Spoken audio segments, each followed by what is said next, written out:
જૂનાગઢમાં પૂર્વ મંત્રી જવાહર ચાવડાની હાજરીમાં યોજાયેલ વિજય સંમેલન રાજકીય રીતે ભારે ચર્ચાનો વિષય બન્યું છે।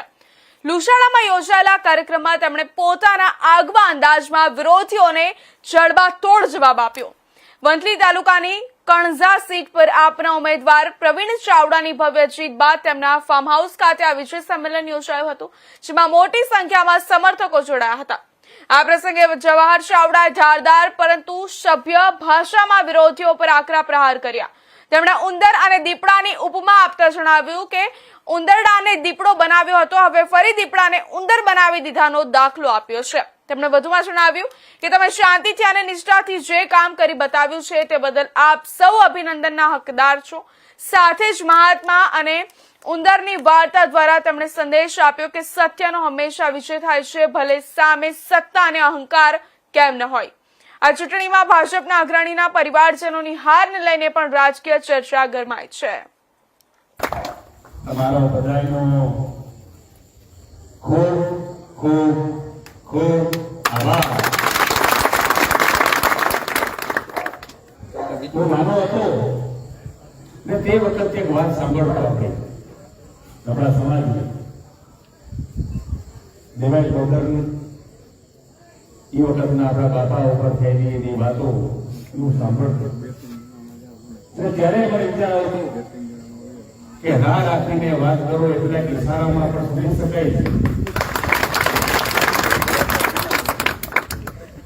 એનું જ્ઞાન એનું ભાન આજે પણ મળે છે। કોઈને કંઈ કહેવું ન પડે, કોઈને ફોન ન કરવો પડે, કોઈ ગામમાં મિટિંગ ન હોવી પડે। હું તો તમારાથી એટલો દૂર હતો કે ત્યાં અલગ વાતાવરણમાં હતો। ત્યાં 4 ડિગ્રી ટેમ્પરેચર મારી પાસે હતું, માઇનસમાં 44 છતાં તમે સમજી જાઓ, કરી આપણને વધારે અપેક્ષા બધા પાસે શું હોય છે।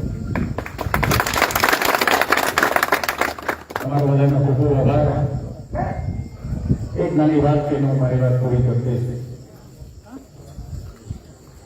એક મહાત્મા, મહાન માણસ, મહાત્મા એની ભક્તિમાં એ પોતે કામ કરી રાખતા હતા।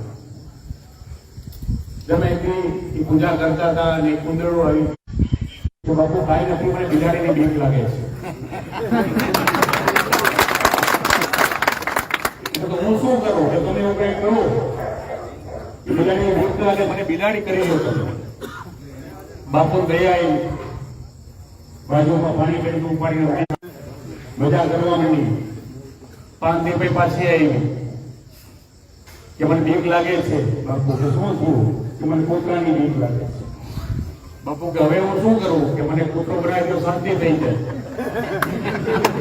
બાપુ કે પાછો નહીં આવતો કે નહીં, કે પાછી અમથી સાચી કે બિલાડી કૂતરું બની ભાઈ બીક ઉડી ગઈ બિલાડી। 5 દિવસ પાછો આવ્યો। બાપુ હવે તો હું બાકી રહ્યું કે દીપડાની બીક લાગે। દીપડો કર્યો પછી કોઈ બી માનવા નહીં। બાપુ બહુ સારું, બાપુ ખાઈ ગઈ ને દીપડો થઈ ગયો, પણ દીપડો થઈ ગયો પછી બેઠો રહ્યો। બાપુ કે જા, કે બાપુ હવે અમે ખોરાક તો બહાર ઉપર જાઉં।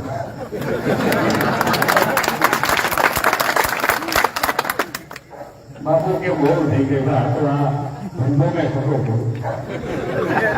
ત્યારે બાપુને જ્ઞાન થયું, પણ બાપુ અસર હતા। બાજુ પાણી પીનું પાછી થઈ ગઈ, થઈ જવું થયું।